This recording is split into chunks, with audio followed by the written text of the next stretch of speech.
dugo. Possible nag-bleeding kanya. Pwede ba natin ma-respondihan, sir? Kopya ma'am. Padulong mi sa kuan ma'am area ma'am. Roger, mo call back ni sir sa dugang information, sir. Copy. Tinulungan ng UNTV News and Rescue Team ang isang babaeng buntis na nakaramdam ng pananakit ng kanyang tiyan at pagdurugo sa Purok 2-B, Barangay Ampayon, Butuan City.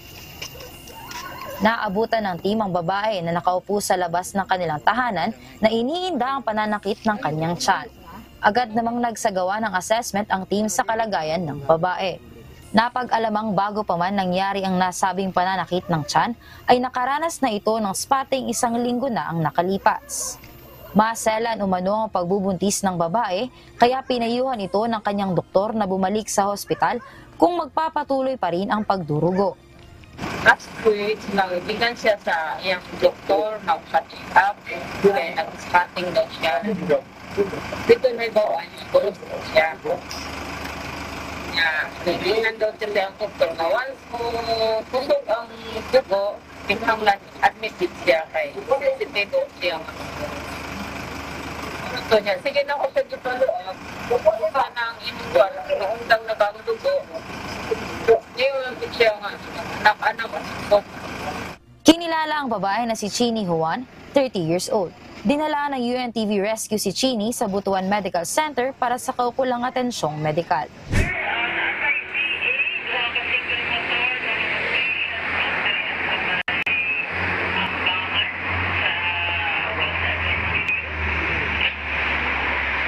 Pinakabuok ang involved anemia, bakit yan, ma'am? Possible, ma'am, dupa, ma'am. Sa gender, ano yun, ma'am? Kasi kami ang paan, ma'am, gender, patulong pa magusto ang PNP, then wala yung nakasabit sa mga mother. Sabi, ma'am, proceeding na sa area. Isa pang tawag ang natanggap ng UNTV News and Rescue mula sa Butuan CDRRMO Operations Center kaugnay sa motorcycle accident sa Barangay Libertad, Butuan City. Nabangga ng isang motorsiklo ang isa pang motorsiklo na nakaparada sa gilid ng kalsada. Kinilala ang rider na si Alfie Villagracia, 26 years old, at angkas nito na si Linus Villanueva, 23 years old.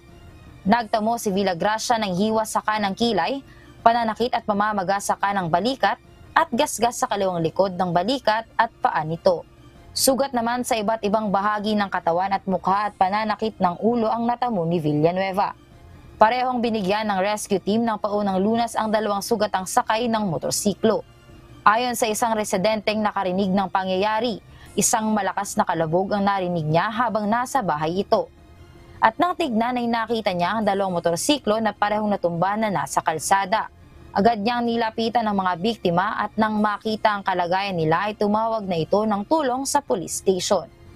Ako sa balay na mo, mamanya nakadungog ko, kusog nga paka. Nga murag niniago nga tao, ba mo itong nagdali-dali kong dagan. Pagtanaw na ko kay naghapa na gid sa kuan, luoy kayo.